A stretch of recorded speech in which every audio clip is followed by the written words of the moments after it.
Allah adalah kasih dan barang siapa tetap berada di dalam kasih, ia tetap berada di dalam Allah dan Allah di dalam dia. Pemirsa Gema Kasih Indonesia, bersama saya Pendeta Ishak Sipastulta telah hadir seorang hamba Tuhan yang akan berbagi pengalaman dan juga firman Tuhan, Pendeta Yoce Henry Karu. Shalom Pendeta Yoce. Shalom Pak Ishak. Salam saudara sekalian. Bersama kita pada saat ini akan membahas topik memperjuangkan keadilan dan kebenaran. Dua kata ini, keadilan dan kebenaran, rasanya kata-kata yang telah sering kita dengar. Nah, mungkin Pak Yoce bisa menyampaikan kepada pemirsa di rumah, apa sebenarnya yang dimaksudkan dengan keadilan dan kebenaran? Ya, ini tema yang memang nggak pernah bosan untuk dibicarakan, karena kan masalah hal yang aktual setiap hari bicara soal keadilan. Kalau melihat definisinya atau arti dari kamus, keadilan itu kan sesuatu yang bisa dibilang tidak berat sebelah. Orang mendapatkan apa yang menjadi haknya, dan orang lain itu melakukan apa yang menjadi kewajibannya pada orang lain.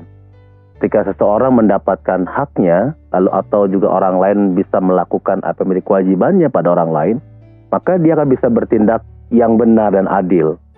Dan karena itu sebenarnya keadilan dan kebenaran tidak bisa dipisahkan. Dua hal yang selalu harus berkaitan satu dengan yang lain. Ketika saya kepada Pak Ishak, saya melakukan apa yang harusnya saya lakukan pada Pak Ishak. Saya bisa memenuhi kewajiban saya pada Pak Ishak. Juga sebaliknya, maka kita bisa bersikap yang adil sebenarnya ya. Kita bisa menjaga hal-hal yang benar, hal yang baik dalam kehidupan kita. Kalau melihat kata asli kan begitu ya Pak Ishak ya. Tidak pilih kasih misalnya. Tidak membedakan orang karena warna kulit, suku bangsa, ataupun agamanya. Kita memandang mereka sebagai sesama manusia, itu sebuah tindakan yang adil. Dan dalam sebuah tindakan yang adil itu ada sebuah sikap yang benar pada orang lain. Dan itu satu hal menurut saya yang tidak bisa dipisahkan. Ya, rasanya kan setiap hari orang selalu menyuarakan tentang keadilan dan kebenaran. Bahkan orang memperjuangkan keadilan dan kebenaran. Kalau dari pihak gereja atau sebagai orang percaya sendiri, kenapa penting untuk memperjuangkan keadilan dan kebenaran? Kenapa kita, orang Kristen atau gereja, perlu memperjuangkan sebuah sikap adil dan benar? Karena menurut saya setidaknya ada dua hal penting pemirsa. Yang pertama itu, karena memperjuangkan keadilan kebenaran adalah tanggung jawab setiap orang Kristen, setiap orang percaya. Kan Tuhan Yesus pernah berkata, kamulah garam dunia, kamulah terang dunia. Ucapan Yesus, kamulah terang, kamulah garam, itu kan sebuah pernyataan, sebuah panggilan tugas buat kita. Bagaimana bersinar di tengah suasana yang kurang nyaman, kurang baik, di tengah suasana yang tidak benar, itulah panggilan. Menjadi garam di tengah suasana yang tawar, yang tidak menghidupkan, itu kan panggilan. Yang pertama, memperjuangkan keadilan, bersikap benar adalah panggilan hidup kita. Ketika kita tidak melakukan itu, kita mengingkari hakikat panggilan hidup kita sebagai orang Kristen. Lalu yang kedua, kalau kita melihat banyak kesaksian dalam cerita Alkitab, maka keadilan dan bersikap benar adalah sebuah nilai yang memang harus diperjuangkan. Dan para nabi, firman Tuhan sangat menekankan pentingnya keadilan dan bersikap benar dalam hidup ini. Banyak kritik Nabi, ya banyak kritik Yesus juga pada masa itu. Ujung-ujungnya juga bisa dilihat sebagai sebuah sikap kritik terhadap sikap yang tidak adil dan benar dalam bersikap pada orang-orang pada masa itu, begitu ya. Dan inilah salah satu berita utama dan bagian berita Injil menurut saya. Ketika kita bersikap yang benar pada orang lain, kita memperlakukan orang lain sebagaimana dia seharusnya diperlakukan, itu suatu bentuk berita Injil kita kepada orang lain, Pak Is. Baik, jadi buat orang percaya dan gereja ini menjadi sebuah panggilan. Dan ketika dibilang itu panggilan, maka itu sekaligus juga menjadi tanggung jawab yang harus dilakukan dalam keseharian kehidupan. Apa Yoce mungkin bisa menolong pemirsa di rumah gitu ya, bahwa pemirsa kan kadang-kadang pengen tahu gitu ya, Apa sih yang tertulis dalam Alkitab? Ayat mana yang rasanya bisa menguatkan mereka bahwa keadilan dan kebenaran itu panggilan kita, tanggung jawab kita untuk menghadirkannya di keseharian kehidupan kita. Terima kasih Pak Ishak. Menurut saya ada beberapa bagian Alkitab yang bisa diangkat sebagai contoh dalam percakapan kita hari ini. Misalnya pertama kita bisa mengangkat teks kitab Amos pasal 5, Pak Ishak. Kitab Amos pasal 5 misalnya. Ayat 21 sampai 24 misalnya katakan bahwa Tuhan itu tidak berkenan gitu. Tuhan merasa jijik, merasa merasa tidak nyaman dengan ibadah Israel saat itu, dan Tuhan menolak persembahan-persembahan Israel. Tapi malah dengan tegas mengatakan biarlah keadilan itu bergulung-gulung, keadilan itu ditegakkan. Nah ini kenapa? Ya Tuhan mesti berkata seperti itu karena Tuhan melihat bahwa pada masa itu walaupun ibadah Israel begitu meriah, suasana kehidupan keagamaan begitu semarak, tetapi ada yang hilang dalam kehidupan bangsa Israel saat itu, ialah di mana banyak orang diperlakukan tidak adil. Pemimpin-pemimpin bangsa saat itu dan bahkan pemuka-pemuka agama justru malah menindas banyak orang. Orang Israel berada dalam penindasan. Penindasan oleh pihak agama maupun juga penindasan oleh pihak orang-orang kelas tertentu begitu dalam masyarakat. Dan semua mereka mencoba menutupi kebersalahan itu dengan sebuah ibadah yang meriah dan menarik. Dan Tuhan katakan, aku nggak berkenan dengan ibadah ini. Yang aku inginkan adalah sebuah sikap adil. Bukan berarti Tuhan menolak ibadah ya Pak Ishak ya, bukan ya. Bukan berarti Tuhan nggak suka dengan sebuah suasana ibadah yang meriah, suasana ibadah yang menarik, bukan. Tapi harus ada keterkaitan antara ibadah di bait Allah atau kita sekarang di gereja gitu ya, dengan sikap sehari-hari kepada orang lain. Percuma kata Tuhan, kalau ibadah kita begitu menarik, kita begitu terlihat begitu saleh di bait Allah atau di gereja, tapi kita meninggalkan bait Allah atau meninggalkan ruang gereja, kita memperlakukan orang semau kita gitu. Nah itu bukan sebuah contoh sikap yang betul. Dan itu dari kitab Amos betapa Tuhan menekankan itu gitu ya. Dan kalau saya mencoba mengutip Amsal 21 ayat 3, di sana dikatakan bahwa melakukan kebenaran dan keadilan pada orang lain itu lebih diperkenankan Tuhan. Kenapa Tuhan berkenan? Karena itu adalah ekspresi iman. Ya. Bersikap benar pada orang lain adalah ekspresi iman.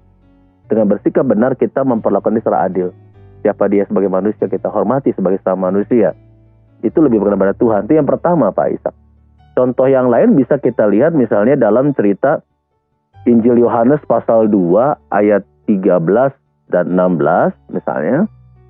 Di situ kita bisa menemukan kisah Yesus yang menyucikan bait Allah. Yesus mengusir pedagang-pedagang di bait Allah. Nah, ini bukan berarti bahwa Yesus menolak orang-orang berdagang di sekitar bait Allah. Atau Yesus anti perdagangan, bukan. Tetapi yang menjadi inti dari cerita kenapa Yesus mengusir pedagang-pedagang di sekitaran bait Allah adalah karena Yesus melihat praktik ketidakadilan di dalam bait Allah itu. Sebenarnya Yesus melihat bahwa orang-orang yang datang mau berdoa di bait Allah, mau berziarah ke bait Allah, mau memberikan korban syukur dan korban penebus dosa, itu diperlakukan tidak adil oleh para pedagang gitu kan. Mereka yang bawa sendiri hewan kurbannya yang sudah begitu bagus, gemuk, tidak bercacat, tapi karena tidak beli di halaman bait Allah dinyatakan cacat begitu kan. Tapi kalau mereka beli di bait Allah, walaupun hewannya kurus dan cacat, dikatakan ini sah, begitu kan. Begitu kan ya. Lalu penukaran uang juga kan. Mereka harus menukar uang dengan uang Yahudi. Dan nilai tukarnya dibuat sangat mencekik begitu nilainya ya. Sehingga orang dibuat sangat rugi saat itu. Dan sayangnya, Yesus juga melihat terjadi kolusi antara pedagang dengan pemimpin-pemimpin agama di bait Allah. Ya. Terjadi kolusi di situ ya, dan sengaja. Ini sebuah kejahatannya sistematis di situ. Makanya Yesus langsung mengobrak-abrik perdagangan itu. Tapi intinya sekali lagi bukan Yesus benci perdagangan. Tapi Yesus mencoba menegakkan keadilan di situ. Dengan mengatakan bahwa rumahku ini rumah doa. Jangan dikotori. Nah itu sebuah penegasan. Yesus menekankan pentingnya bersikap adil dan benar pada orang lain begitu. Dan satu yang terakhir mungkin Pak Ishak bisa kita lihat dari ucapan Tuhan Yesus sendiri dalam Matius pasal 27 ayat 37 sampai 39, atau Markus 12 ayat 29 sampai 31, dan Lukas 10 ayat 27 yang memperlihatkan sebuah hukum yang utama dan terutama gitu ya. Kasihlah Tuhan Allahmu dengan segenap hatimu, dengan segenap jiwamu dan sebagainya itu. Lalu hukum yang kedua, nah ini dalam kaitan keadilan kebenaran, kasihilah sesama manusia seperti engkau mengasihi dirimu sendiri. Dua hukum ini nggak bisa dipisahkan, satu kesatuan yang utuh. Mengasihi Tuhan, mengasihi sama. Mengasihi sama berarti juga mengasihi Tuhan. Konkretnya begitu. Nah, ketika seorang mengatakan dia mengasihi orang lain seperti mengasihi dirinya sendiri, atau seperti saya mengasihi Pak Ishak, seperti saya mengasihi diri saya sendiri, tentu saya kan tidak akan merancang perbuatan yang jahat pada Pak Ishak kan, atau orang lain kan. Saya pasti akan memikir bagaimana yang terbaik, yang baik dan benar. Tapi saya juga tidak mau kan perbuatan jahat itu dilakukan kepada saya begitu kan. Nah, ucapannya Yesus jelas. Ketika mengatakan kasihlah sesama manusia seperti dirimu sendiri, ini suatu ajakan, sebuah perintah juga. Jika engkau mengasihi Allah, bersikaplah yang benar, bersikap yang adil pada orang lain. Itulah tandanya engkau juga mengasihi dirimu sendiri. Ya, menurut saya gitu Pak Ishak. Iya. Jadi kalau kita perhatikan apa yang tadi disampaikan Pak Yoce kan sebenarnya mau mengingatkan kembali gitu ya. Kuncinya tadi tentang hukum kasih gitu ya. Tapi semuanya terkait di dalamnya bahwa ibadah kita kepada Tuhan itu kan nggak cuma ibadah di dalam rumah ibadah gitu ya. Betul, Pak Ishak. Tapi keadilan, kebenaran itu juga ibadah yang kita lakukan di tengah-tengah keseharian kita bersama dengan orang lain yang ada di sekitar kita. Lalu juga bentuk-bentuk korban persembahan pada zaman dulu gitu ya, itu kan juga terkait dengan ibadah juga gitu ya. Rasanya itu tidak cukup gitu ya, karena kan persembahan itu kan hidup kita gitu ya. Betul. Dengan melakukan keadilan dan kebenaran, maka ditekankan lagi oleh Paulus ya, Pak Ishak ya. Betul. Persembahkanlah tubuhmu sebagai persembahan yang hidup, yang kudus dan berkenan itu lebih tegas lagi kali ucapan Paulus itu ya. Jadi rasanya itu terus mengingatkan bahwa nggak cukup hanya ibadah di rumah Tuhan gitu ya, tapi keseharian itu juga itu penting menjadi juga diperhatikan. Betul. Nah, Pak Yoce, bagaimana kalau kita perhatikan mengapa firman Tuhan itu memberikan perhatian yang rasanya ini masalah keadilan dan kebenaran ini mendapatkan perhatian yang khusus gitu ya. Ya, kenapa mendapat perhatian? Karena kalau kita mencoba melihat dan membaca berita teks Alkitab, khususnya nabi-nabi gitu ya. Nabi-nabi Amos, Hosea, Yesaya gitu. Lalu dan juga ucapan Tuhan Yesus jelas lihat bahwa masalah keadilan, bersikap adil pada orang lain dan bersikap benar pada orang lain itu adalah masalah utama yang dibicarakan. Selain relasi dengan Tuhan ya. Ya, itu juga penting. Tetapi relasi dengan Tuhan itu selalu ditempatkan, dikaitkan dalam relasi dengan manusia. Bagaimana bersikap adil. Dan karena itulah ini menjadi hal yang utama, bukan sebuah berita pinggiran. Dan bahkan ketika Tuhan Yesus di bait Allah diberi kesempatan membaca gulungan kitab itu kan, lalu Tuhan Yesus berkata, mulai hari ini gitu kan, ya, orang buta dicelikan, orang miskin dikuatkan, orang timpang disembuhkan dan sebagainya. Lalu Yesus berkata, mulai hari ini genaplah firman Tuhan itu.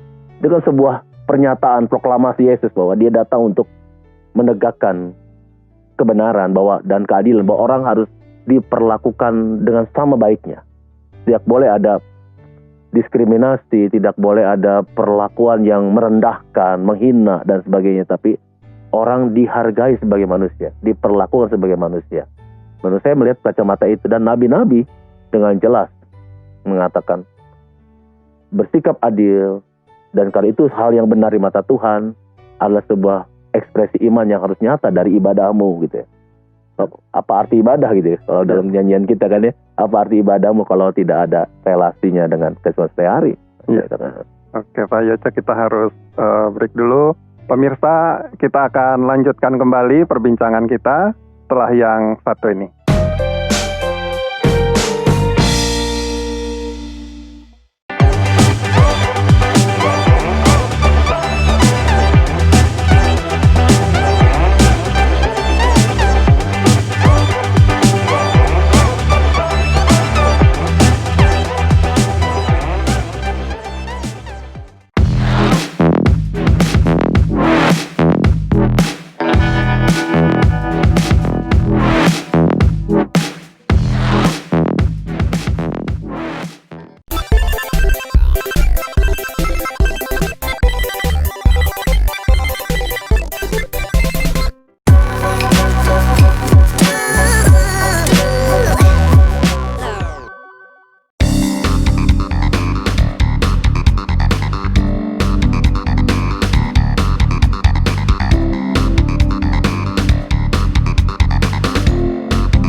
untuk kegiatan apapun yang dilakukan oleh badan pelayanan yang manapun juga pasti membutuhkan dukungan.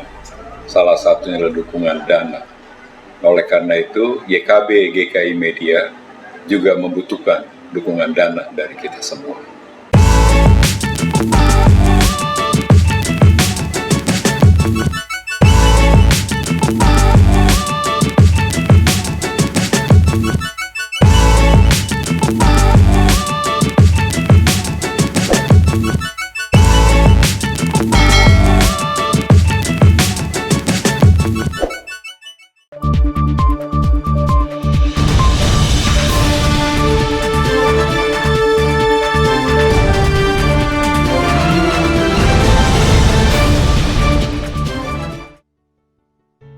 Pemirsa Gema Kasih Indonesia, kita kembali dalam perbincangan dengan topik memperjuangkan keadilan dan kebenaran. Dan tadi Pak Yoce sudah menyampaikan bahwa ada banyak ayat-ayat Alkitab ya yang menekankan tentang pentingnya kebenaran dan keadilan, dan juga sudah mengingatkan kita bahwa ibadah-ibadah yang kita lakukan itu ternyata prakteknya itu harus dalam keseharian menjadi bagian yang nyata. Nah Pak Yoce, keadilan dan kebenaran ini kan memang terus-menerus disuarakan, dan orang terus-menerus memperjuangkan keadilan dan kebenaran, berteriak tentang keadilan dan kebenaran. Tapi kita tahu bahwa tidak mudah untuk melakukan keadilan dan kebenaran, karena tadi Pak Yoce juga udah menyinggung mengasihi diri sendiri itu rasanya lebih cenderung orang mengasihi diri sendiri, padahal kan diminta mengasihi seperti kita mengasihi diri sendiri. Nah Pak Yoce, kira-kira apa saja nih yang menjadi kendala buat orang untuk memperjuangkan keadilan dan kebenaran? Iya, memang bukan hal yang mudah Pak Ishak. Kita mempraktekkan sesuatu yang adil dan benar dalam relasi dengan orang lain, karena memang ada beberapa faktor yang penghambatnya. Yang pertama bisa karena faktor teologi, Pak Ishak. Faktor teologi, apa maksudnya? Faktor teologi yang cenderung memisahkan antara hidup rohani dengan bukan rohani gitu ya. Antara hidup di gereja dengan di luar gereja. Antara yang dengan Tuhan dan dengan orang lain dipisahkan begitu jelas dan tegas, seolah-olah nggak ada hubungannya. Jadi kalau karena faktor teologi seperti ini, orang tuh bisa seperti yang dikritik oleh kitab Nabi Amos yang saya singgung tadi, dan juga oleh Hosea dan Yesaya sebenarnya, bahwa orang bisa begitu saleh di gereja, begitu luar biasa, orang memuji dia, betapa baiknya dia, seperti malaikat orang gitu, ya, baik sekali lah gitu ya. Tetapi kelakuan di luar rumahnya luar biasa, bertentangan. Dia memisahkan antara hidup rohani dengan hidup duniawi. Dia bisa terlihat begitu baik di bait Allah di gereja, tapi dia bisa juga tidak baik di luar gereja. Padahal ini bukan sikap yang tepat. Tapi kan ada kecenderungan seperti ini, ya kan? Ketika orang memisahkan hidup rohani dan duniawi, maka dia merasa sah-sah saja tuh, bersikap tidak benar pada karyawannya, bersikap tidak benar pada rekannya, bersikap benar pada rekan bisnisnya, bersikap tidak benar pada rekan usahanya. Ya, dia tipu dan sebagainya, dia bisa celakai orang lain. Lalu hari Minggu dia tinggal mengaku dosa dan sebagainya, mungkin bisa juga kasih persembahan dan sebagainya untuk menutupi kesalahannya. Ya, itu yang pertama. Yang kedua, bisa juga kesulitan kita untuk mencoba bersikap benar pada orang lain yang berbeda dengan kita, orang yang berbeda keyakinan agama dengan kita, mengenerasi dengan mereka, karena ada perasaan rasa tidak aman karena minority kompleks itu, perasaan sebagai minoritas, bahwa saya kecil, saya siapa saya begitu.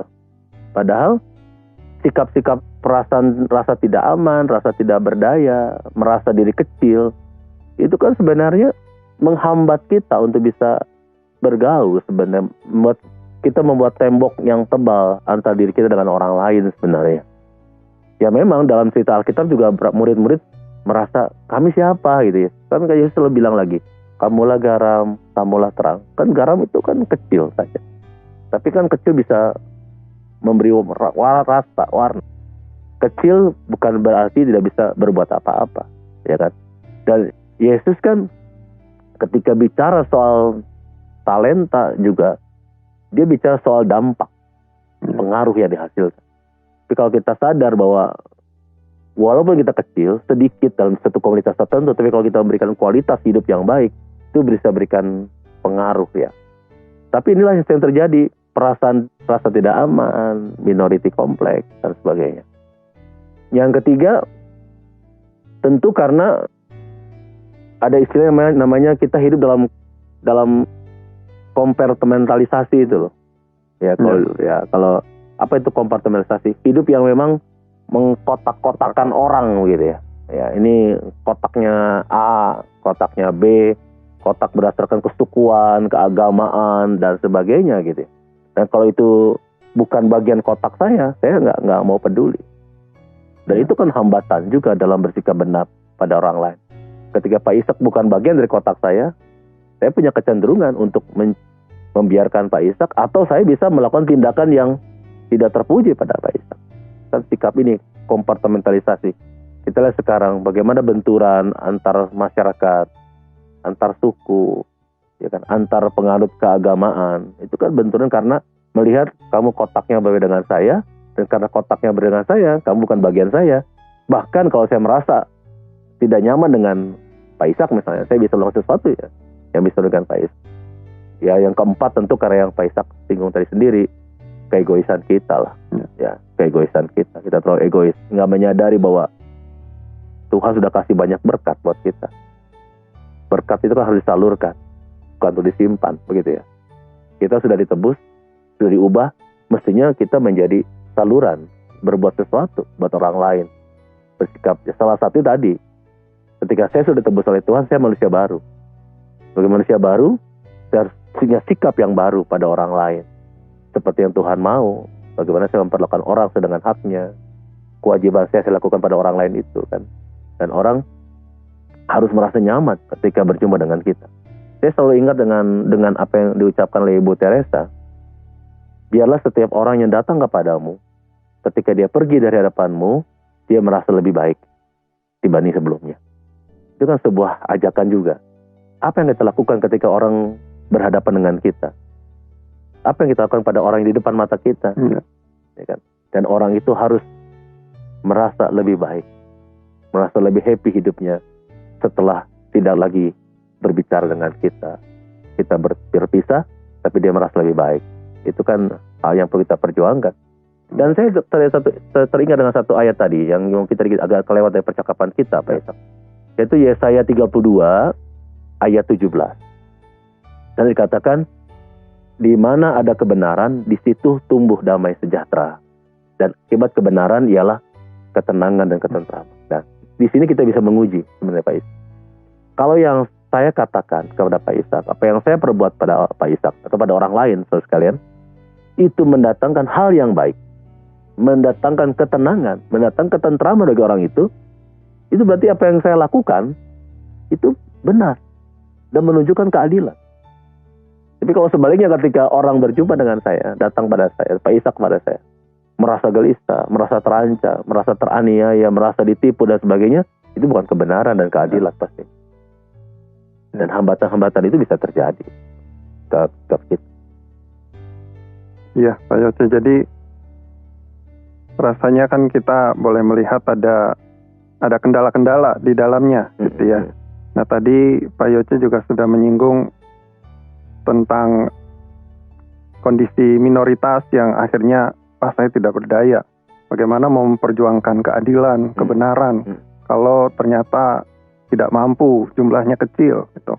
Nah, untuk konteks kita Indonesia, kira-kira bagaimana Pak Yoce? Sikap gereja, sikap orang percaya? Sikap gereja orang percaya, pertama, saya pasti kita pasti bisa melakukan sesuatu yang baik. Selalu ada jalan. Karena Tuhan memberikan kita kemampuan untuk menemukan kesempatan. Selalu ada keperluan. Orang sekitar kita butuh kita. Butuh kesaksian hidup kita. Ya, pasti. Yang kedua, kita tidak harus melakukannya sendiri, Pak Ishak. Kita bisa bermitra dengan rekan-rekan yang lain. bersama dengan saudara-saudara kita yang lain dalam melakukan hal yang benar, menciptakan yang baik. Kita nggak harus sendiri. Ya. Kita harus bermitra dengan yang lain.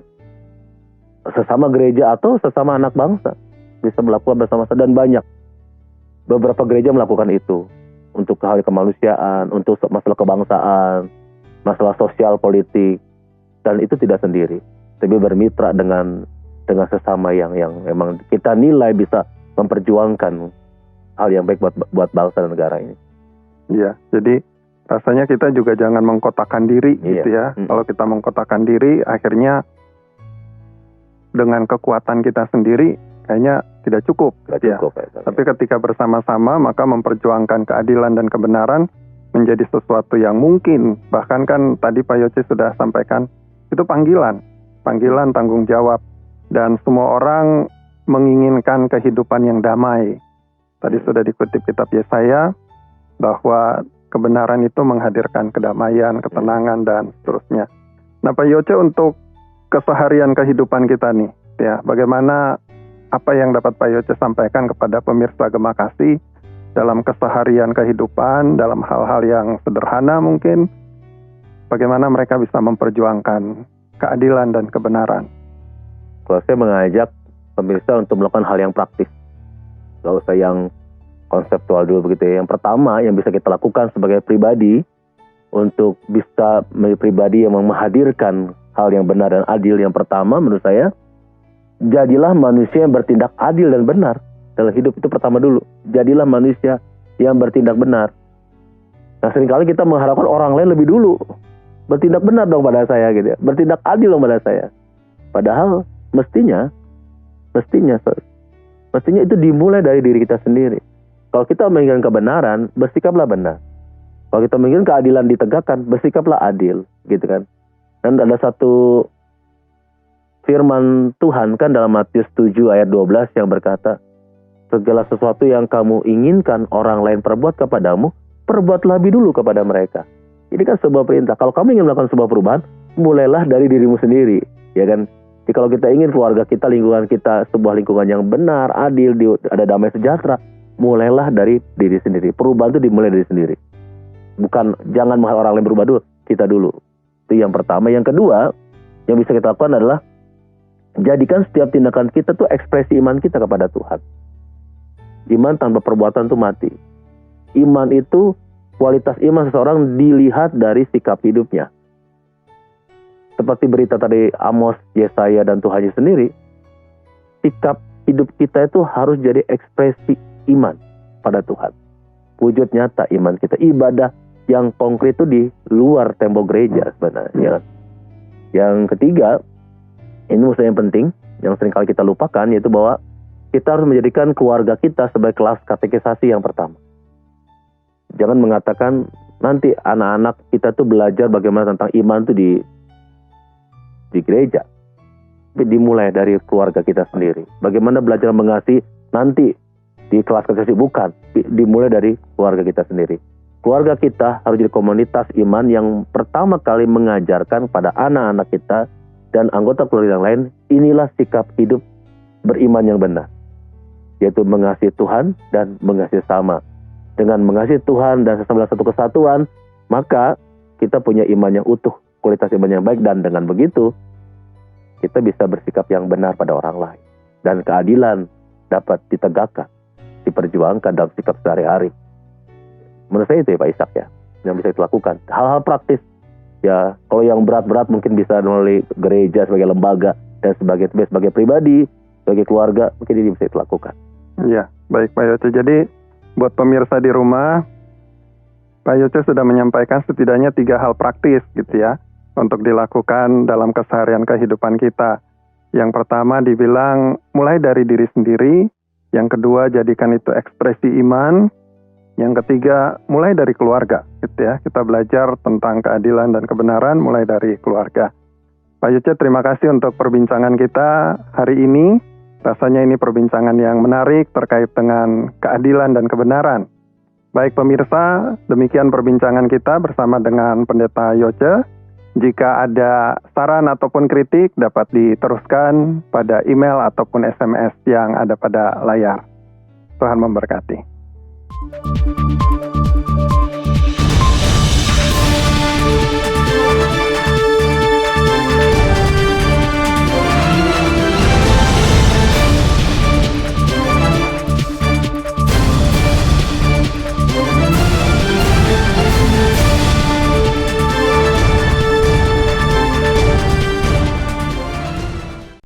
GKI Media membutuhkan dukungan doa kita, membutuhkan keterlibatan kita, membutuhkan dukungan dana dari kita semua.